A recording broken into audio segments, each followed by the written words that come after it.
Deuxième partie de Sortez-moi de là avec mon invité d'honneur, Nathalie Buchot, auteure de recueils de poésie. Le dernier vient de sortir, Je suis Poésie Frisson, on en parlera dans quelques instants. Et puis le président de la Comcom de la semaine, Nicolas Rouanet, président de la Comcom du sud-est du pays Manceau.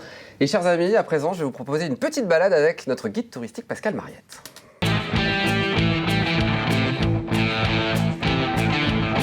Bonsoir, cher Pascal. Bonsoir. La lanterne des morts du cimetière de Parigny-l'Évêque, les sgraffites de l'église de Chasles, la restauration du pigeonnier de Parigny-l'Évêque. Mais on va commencer par un château. Oui, on ne peut pas parler de la communauté de communes du sud-est Manceau, du pays du sud-est Manceau, sans parler du château de la Buzardière, qui est le château classé, inscrit au monument historique depuis 1928, qui est malheureusement un château en piteux état. On pourrait presque dire que c'est un chef-d'œuvre en péril. C'est pour ça que je vous ai proposé de regarder des cartes postales où on voit ce château encore, disons, dans le luxe avec de très jolis... C'était à quelle époque ? Alors, c'est un château qui a été construit tout de suite après la guerre de Cent Ans, au XVe siècle.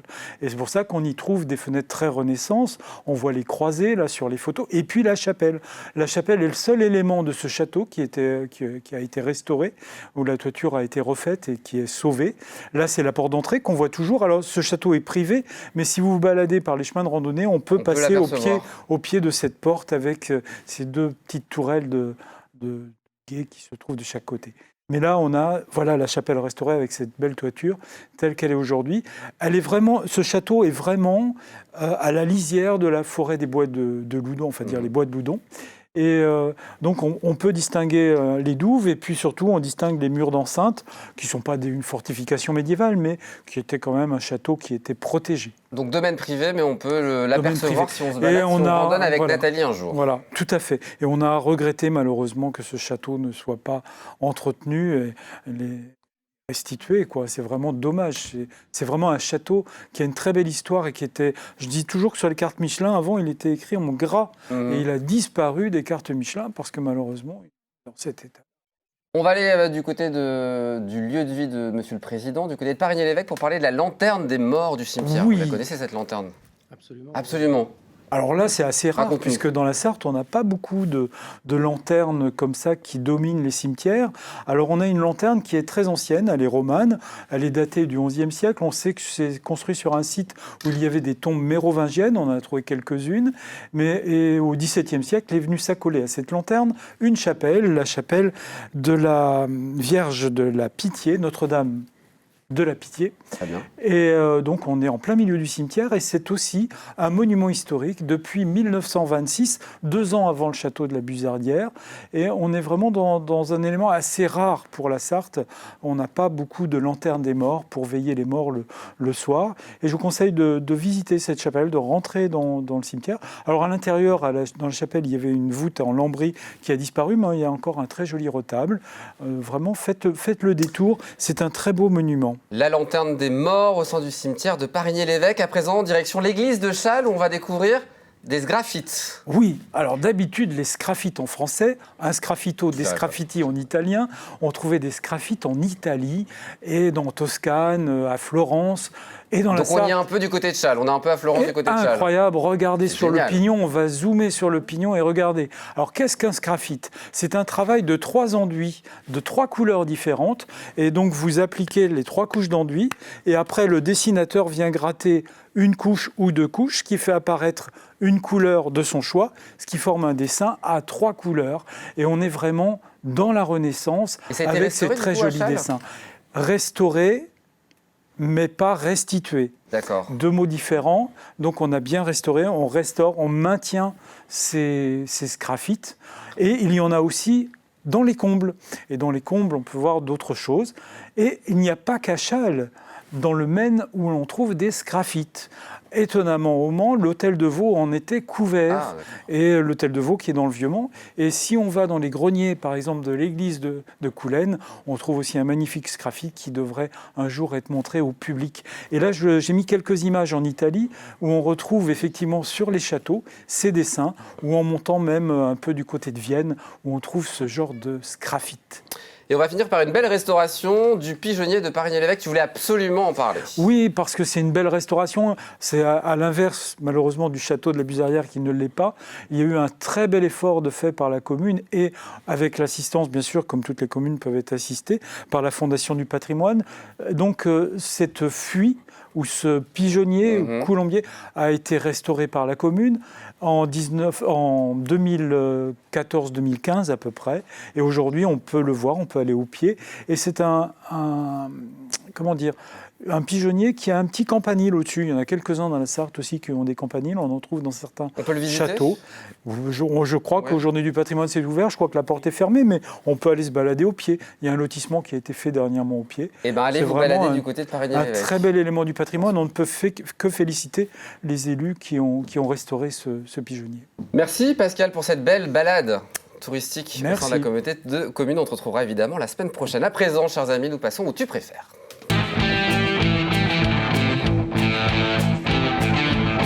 Nathalie, vous devenez totalement co-animatrice à présent. Je vous lègue les pouvoirs de cette émission à présent et vous allez poser certaines propositions à Monsieur le maire. Monsieur le maire, Monsieur le président.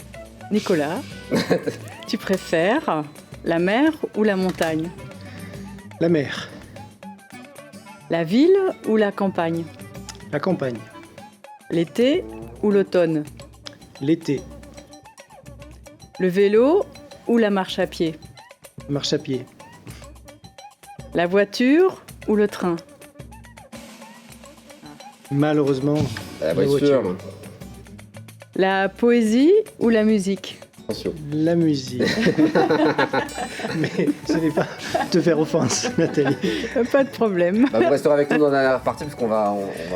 Les chiens ou les chats? Ah oui, les chiens ou les chats. Ah oui, les deux, mon capitaine. Mais les chiens, quand même. Les chiens.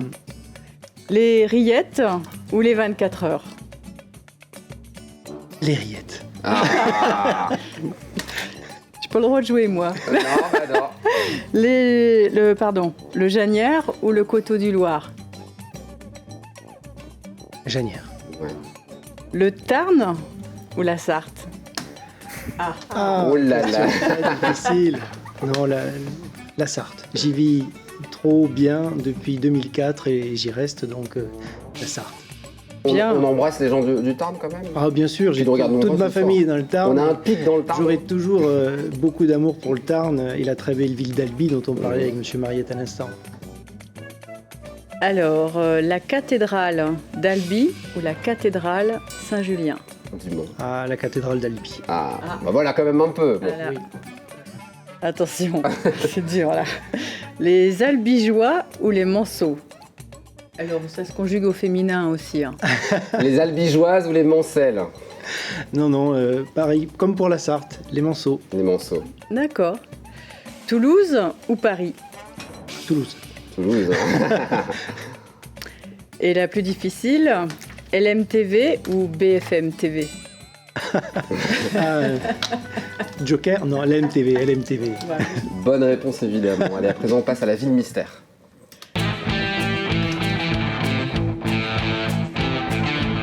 Merci Nathalie en tout cas. Vous allez aider à présent nos téléspectateurs à jouer pour trouver le maire que je recevrai la semaine prochaine pour cela différents indices. Et le téléspectateur qui aura gagné aura un petit cadeau offert par la commune de ce soir. Plein de cadeaux même.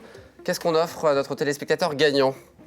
Alors nous offrons deux places pour la saison culturelle du centre François Rabelais à Changé, où il y a en ce moment le festival Changer d'air, très beau festival. Dont nous sommes partenaires.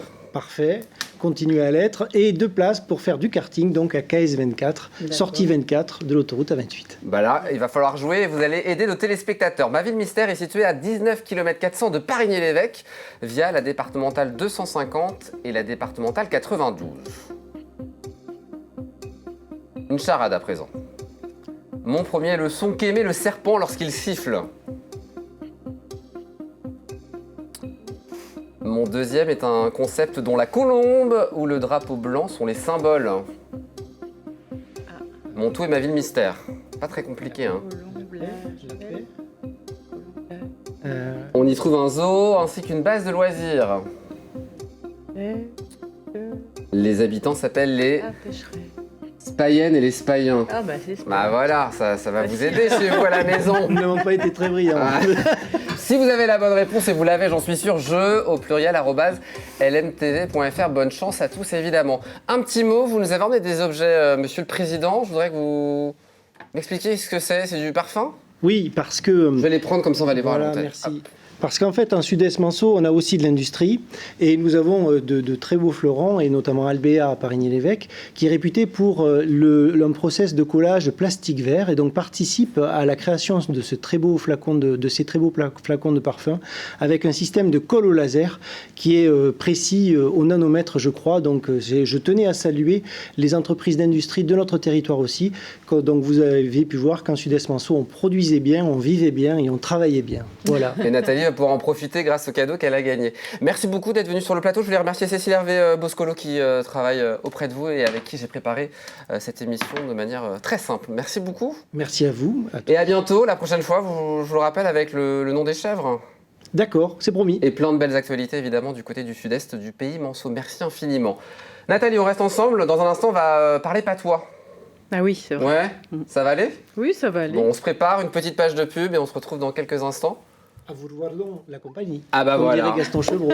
Vous allez rester avec nous. Merci Pascal, Mariette également. Merci. A tout de suite après une petite page de pub.